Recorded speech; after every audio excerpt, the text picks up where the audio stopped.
Bonjour les amis et bienvenue à Mi Corazón de Mujer. Comme vous savez, Ornella et moi, nous sommes dans la continuation de notre série La puissance des paroles. Comment tu vas, Ornella? Ça va? Bonjour Marie, je vais très bien, merci. Et toi? Très bien, merci Seigneur, avec un peu de froid, car l'automne arrive doucement, mais voilà, c'est normal. Les amis, vous savez que vous pouvez vous abonner à notre page de Facebook, à notre chaîne de YouTube, à Instagram pour nous aider à continuer à partager cet évangile, la puissance de la parole de Dieu. Car notre objectif de Ornélie et moi, c'est que tous ensemble, on puisse grandir dans cette vérité que c'est l'évangile, la puissance de Dieu. Et aujourd'hui, notre thème, notre conversation a comme titre Sors du jardin de mon cœur. Mais avant, je voudrais qu'on puisse lire ce qui est écrit en Proverbe, chapitre 4, verset 24. Il dit ainsi, éloigne de toi la perversité de la bouche et enlève de toi la inquiétude de tes lèvres. Alors, avec ça, je commence. Comme vous savez, chaque fois, on se pose des questions. Ornélie et moi, parce que c'est ça notre but. À travers des questions, pouvoir grandir ensemble. Et ma sœur Ornélia, pourquoi on doit dire ce qui est écrit dans la Bible plutôt que parler des autres choses? Quel est le principe? Quelle est cette importance? Pourquoi je dois dire ce qui est déjà écrit dans la parole de Dieu? Amen. Merci pour ta question, Marie. D'abord, il faut savoir qu'il existe deux types de lois dans le royaume de Dieu. Il y a les lois physiques, donc du domaine naturel, et les lois spirituelles. Et Satan ne respecte pas la loi de Dieu. C'est donc à nous de lui faire respecter ses lois. Oui. Et il doit s'y soumettre, car en effet, nous avons autorité sur lui en Jésus-Christ. Mais celui-ci ne les respectera pas tant que nous-mêmes serons incapables de les appliquer à notre propre vie. C'est vrai. Dans le règne naturel, on va dire que certaines règles fonctionnent ainsi. Par exemple, dans chaque pays, il existe des lois pour lutter contre la drogue, contre le vol, etc. C'est vrai. Mais si ces lois ne sont pas appliquées, que se passe-t-il? Les malfaiteurs continuent leurs mauvaises actions. Et pour y mettre fin à cela, ce pays devra appliquer ces lois qui permettront à ces malfaiteurs d'être retirés de la société. Amen. Oui, c'est vrai. Donc, quand nous comprenons cela, nous pouvons réaliser pourquoi Satan travaille de manière subtile pour nous faire parler de nos problèmes, de nos peurs, de nos doutes, au lieu de nous laisser parler des promesses de Dieu qui sont dans la Bible. Car le but de Satan est de détourner notre attention des promesses de Dieu et de nous pousser à nous focaliser sur les problèmes de la vie quotidienne, à savoir les soucis de ce monde. Oui. Il sait que nous avons l'autorité, car Dieu nous l'a donnée pour imposer sa parole. Même. Nous avons le pouvoir d'imposer ce qui est écrit, c'est-à-dire la loi de Dieu. Oui. Nous avons cette autorité et le diable n'a pas de pouvoir dans nos vies, sauf si nous lui donnons un accès. Si nous ne coopérons pas avec lui au travers du péché, le diable ne peut rien nous faire à moins que nous lui donnons un accès ou que nous lui ouvrons une porte à notre vie qui lui permettra d'agir dans notre vie de façon légale. C'est vrai. Je voudrais souligner l'importance de nos paroles. Nous devons en effet apprendre à aligner nos paroles pour déclarer ce qui est écrit dans la Bible. Si nous réalisons l'importance et la puissance de nos paroles, nous ne devrions pas permettre à l'ennemi d'avoir la possibilité de les utiliser. Tu sais, les forteresses, en grec, ça veut dire, ce mot traduit une place forte. Les forteresses, au fait, sont le moyen que l'ennemi emploie pour avoir accès à la vie du chrétien et en prendre le contrôle. Oui. Donc, il nous faut donc avoir un frein à notre bouche, car sans cela, nous pouvons mettre entre les mains de l'ennemi l'arme dont il va se servir pour nous attaquer. Si le diable s'empare de nos paroles pour aller dans le sens opposé de la parole de Dieu, nous pouvons lui céder notre autorité, celle que Dieu nous a donnée pour l'utiliser au cours de notre vie. Et d'ailleurs, c'est de cette manière-là qu'il a agi dans le jardin d'Éden avec Ève. C'est vrai, c'est vrai. C'est ce qu'il a fait. Il n'a pas changé de stratégie. Hein. Oui, c'est vrai. Autre chose. Sa stratégie reste la même. Oui. C'est de cette façon qu'il est devenu le Dieu de ce monde.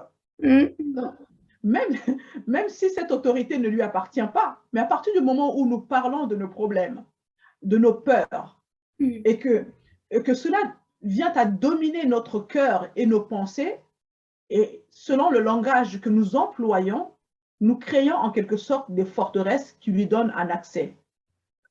Donc, nous lui donnons la possibilité d'agir sur nos vies à travers ce que nous disons.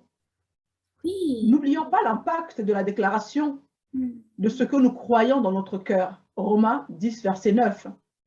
Oui, nos paroles sont très importantes et nous ne devrions pas laisser les soucis de ce monde remplir notre cœur, remplir nos pensées, au point de nous amener à parler le langage des circonstances et non le langage de la victoire et du surnaturel. Nous devons vraiment parler de la grandeur de Dieu, de ce qu'il est pour nous, de ce que nous sommes en lui, de ce que nous possédons en lui. Et agissons selon cette réalité, selon cette vérité, selon notre identité en lui, car Dieu a tout mis à nos pieds. Amen. Nous sommes faits pour triompher. Amen. Amen. Amen. Alléluia. Amen. Ma sœur, est-ce que tu peux nous expliquer un peu l'expression, la signification de cette expression « ouvrir les portes » ?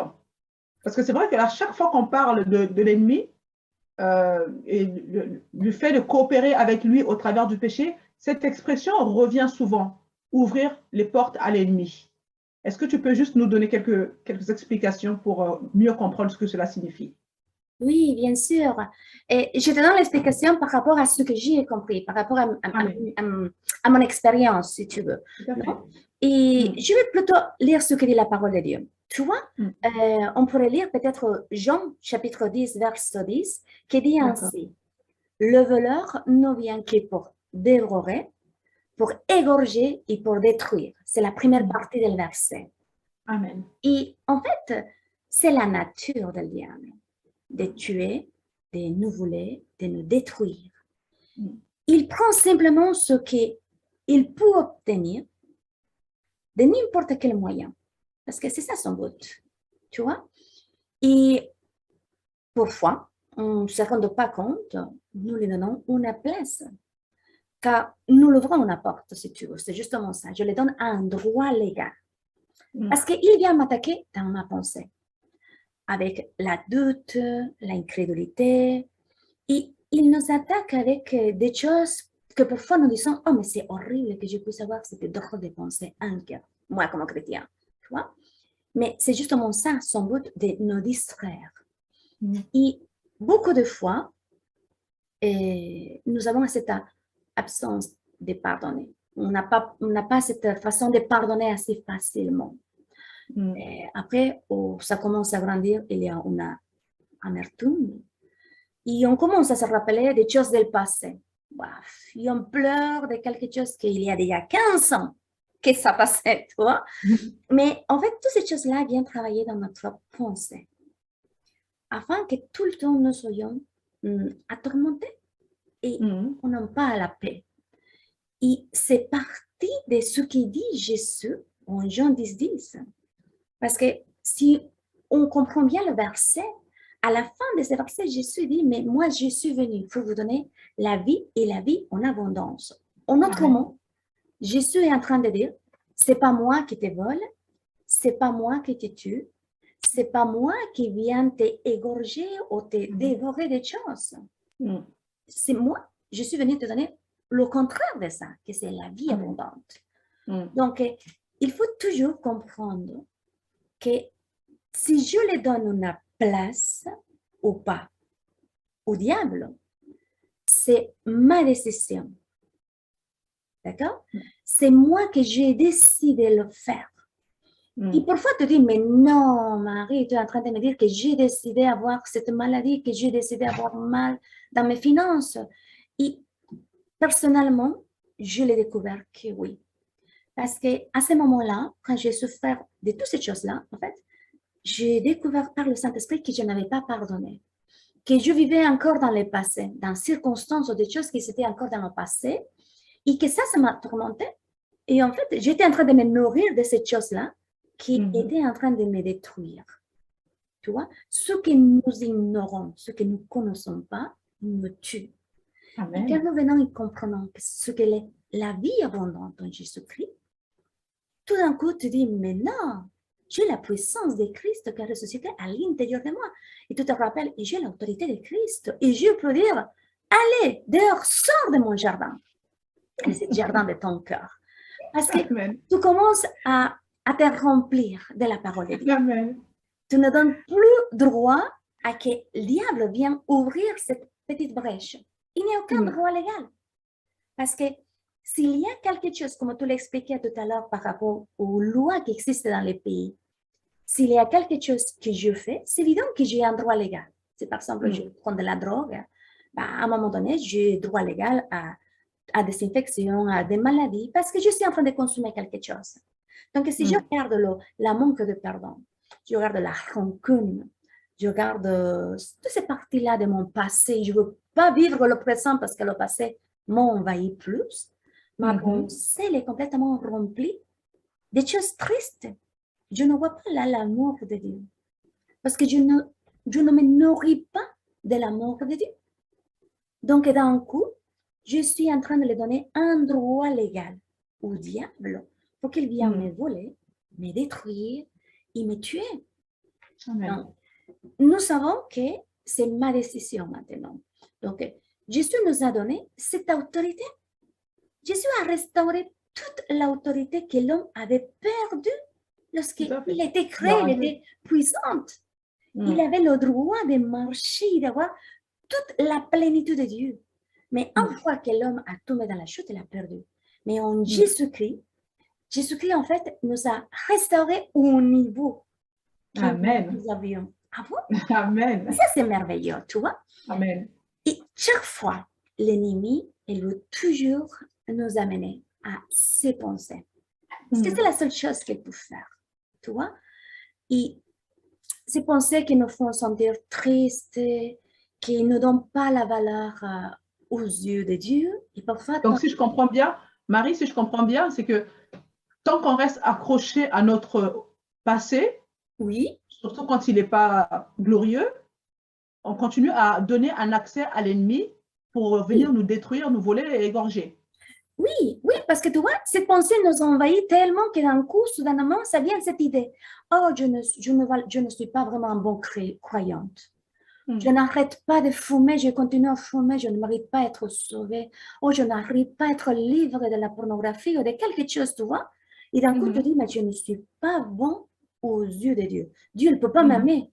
Je suis tellement sale que Dieu ne peut pas m'aimer. Et d'un coup, tout te remplit plus de ça. Et tu vois, il y a une phrase que ça me plaît beaucoup. Une phrase que je l'ai lue une fois dans un livre de Kenny Hagan. Et c'est très intéressant parce qu'il le dit de cette façon.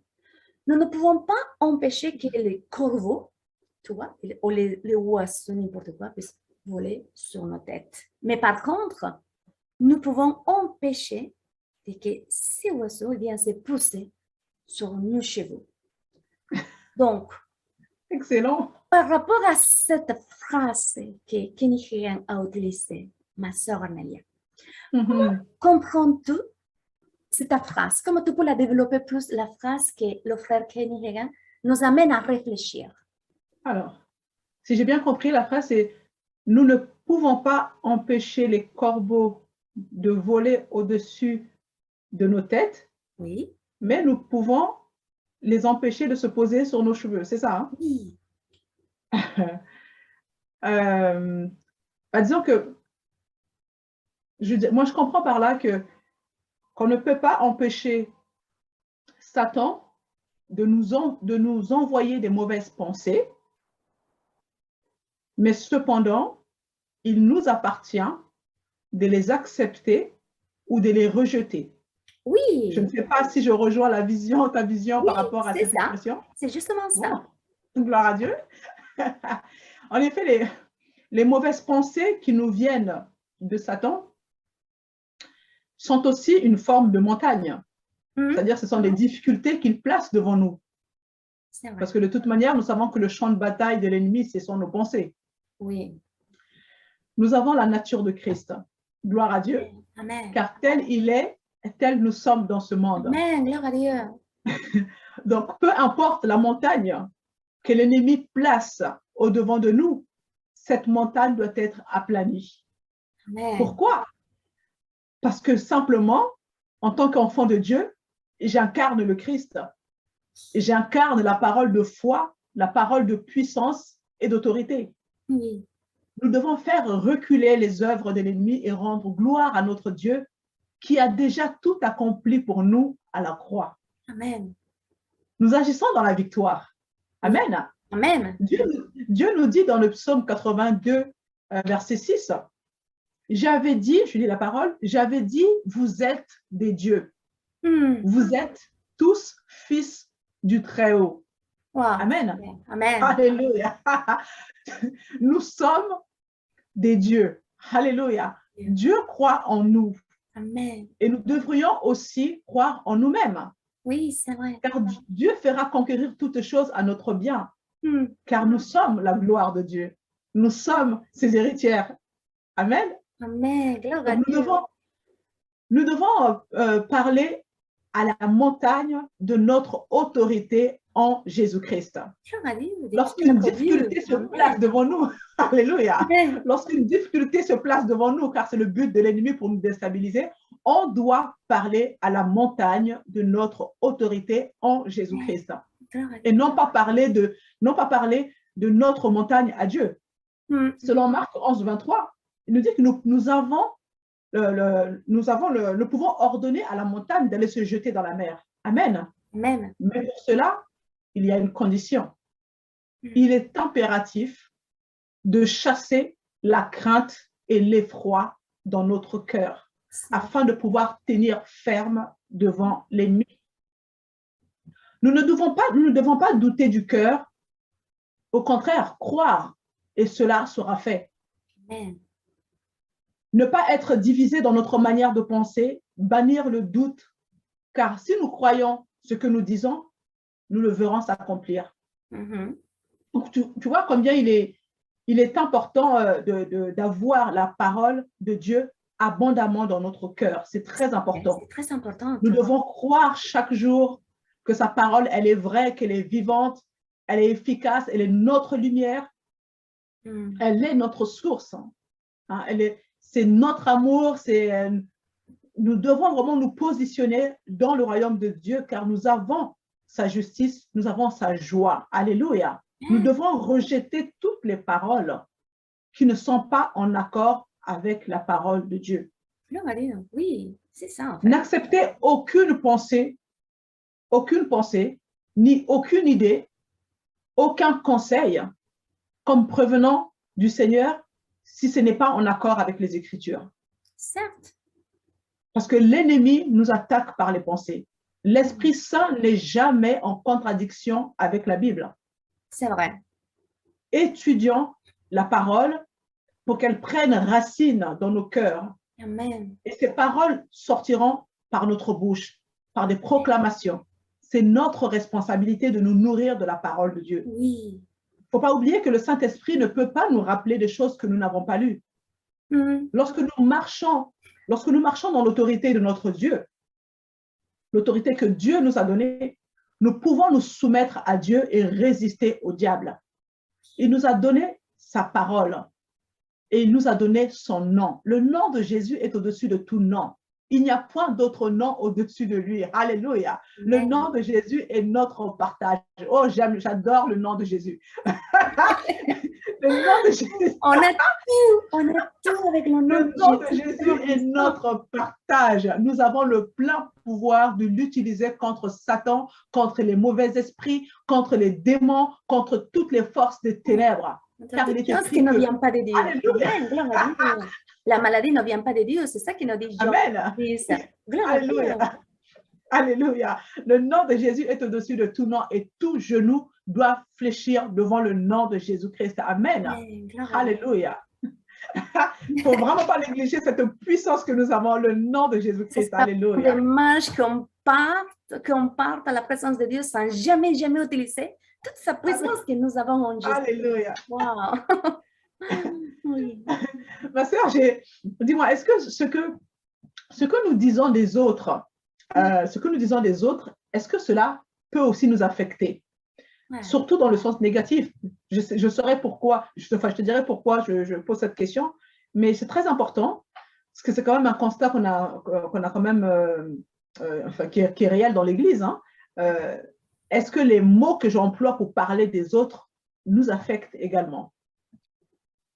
Personnellement, ma soeur, je pense que oui, que ça nous affecte. Parce que tu vois, nos paroles sont des récipients qui ils sont en train de forger quelque chose de l'invisible et bien à le visible. Et elles portent des choses, soit la vie ou soit la mort. Mais regardons ce que nous dit la parole de Dieu. En Proverbe 18, chapitre 18, verset 8, dit que la parole de la rapporteur sont comme des plaies. Et elles descendent les parties les plus profondes de notre ventre.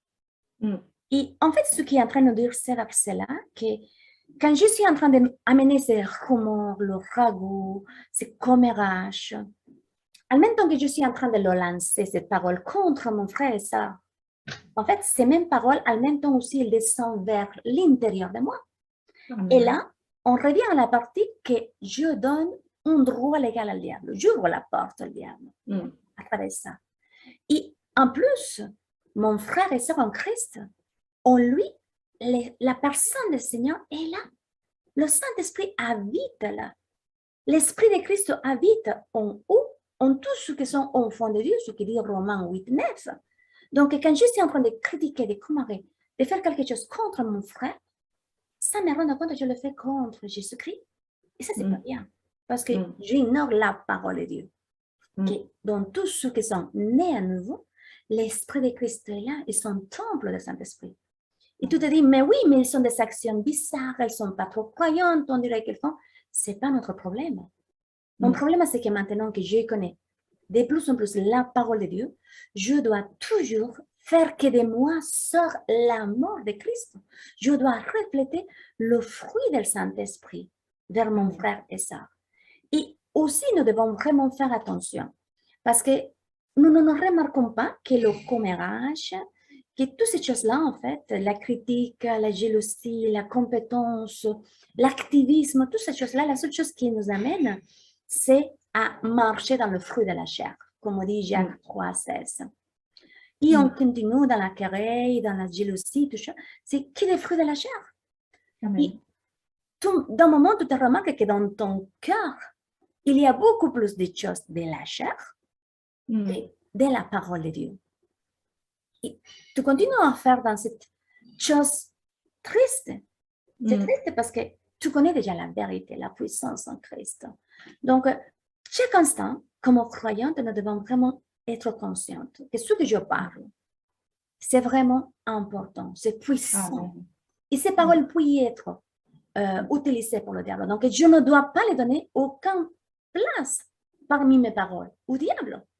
Toutes mes paroles doivent être vraiment pour fortifier le corps de Christ, pour fortifier et encourager mon frère et sœur, pour que moi aussi je puisse m'encourager avec des témoignages, avec d'amour.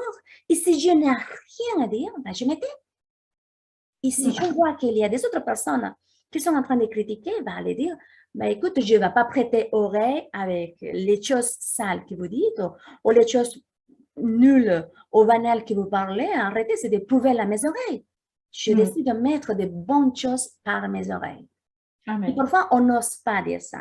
Mais vraiment, il faut vraiment faire attention à ce que nous parlons parce que nos paroles peuvent détruire des familles, des amitiés, un mariage, des églises. Parce que simplement, si ces paroles, elles sont basées dans la jalousie, dans la querelle, le commérage, la critique, la seule chose qu'ils font, c'est que tout le monde marche par la chair. Et nous ne nous nourrissons pas de la parole de Dieu. Tu vois, ce que pour nous, par exemple, pensons que c'est une critique, parce que moi, beaucoup de gens m'ont dit, bah, c'est juste une critique, Marie, ne le prends pas. Mais en fait, beaucoup de fois, je me mordais la langue parce que j'avais envie de le dire, mais je ne mets pas cette critique parce que la seule chose qui va m'améliorer, c'est la parole de Dieu, pas la critique de l'autre. Tu vois? Mais c'est ça qu'en fait, c'est très subtil. Et sans nous rendre compte, parfois, cette personne qui est en train de les critiquer, en train de les dire un conseil ou quelque chose, s'il n'est pas passé par la parole de Dieu, la seule chose que nous faisons, c'est que cette personne tombe dans l'offense. Et c'est petit, ça commence très, très, très petit. Parce qu'il y a est vraiment subtil pour nous faire tout le temps rester dans les choses du passé ou dans le problème, la difficulté ou la critique, le mal geste que quelqu'un nous a fait. Tu vois? Et c'est quelque chose que Jésus nous a beaucoup dit. Et surtout en Luc 17, 1. Jésus a dit que c'était quelque chose d'impossible. Qu'il n'y a pas de cause de chute. C'est quelque chose d'impossible qu'il ne peut pas y avoir. C'est forcément qu'il y a. Mais surtout, Élisée, malheur à celui qui le provoque. Donc, Élisée, faites attention à ce que vous parlez. Faites attention à ce que vous dites. Parce que nos paroles, c'était très fortes, sont très puissantes. Et tu vois, ces mots chute, en grec, en fait, ça veut dire offenser. Et l'offense produit toujours quelque chose de plus en plus à t'amener à la chair. Parce que si je me sens offensée, d'un coup, je m'éloigne. Je me sens de plus en plus triste et d'un coup, je me sens rejetée. D'un coup, je me sens bien encadrée en disant, ah, tout le monde me voit que je suis comme ça, que je suis comme ça.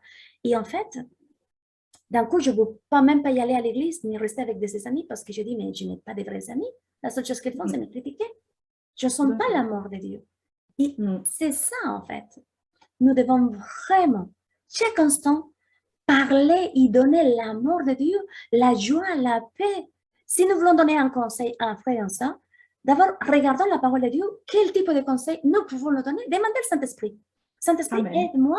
Donnez-moi un discernement, une parole, quelque chose qui vraiment vient l'édifier. Pas de ma chair, pas de toi, Seigneur Jésus. Tu vois, ce que dit en Jacques, l'apôtre Jacques, le chapitre 1, verset 26, il dit que si quelqu'un croit que sa religion, c'est la meilleure, mais qu'il ne sait pas retenir sa langue, qu'il ne sait pas mettre un point dans sa langue, que sa religion, elle est vanne. Donc, il faut toujours comprendre et demander, parce que le Saint-Esprit, il est justement par là. C'est ça le but, nous guider, nous consoler, nous édifier. Et la parole de Dieu, c'est celle qui nous remplit complètement de tout ce que nous avons besoin. Jésus-Christ nous les a déjà donnés, mais nous pouvons le connaître quand nous lisons la parole de Dieu. Par exemple, Jean 13 et 34, c'est un des commandements que Dieu nous a donné, que Jésus-Christ nous a dit, que nous devons apprendre de nous aimer les uns les autres, surtout quand on est chrétien. Quand on est chrétien, toujours penser, l'Esprit de Christ habite dans mon frère.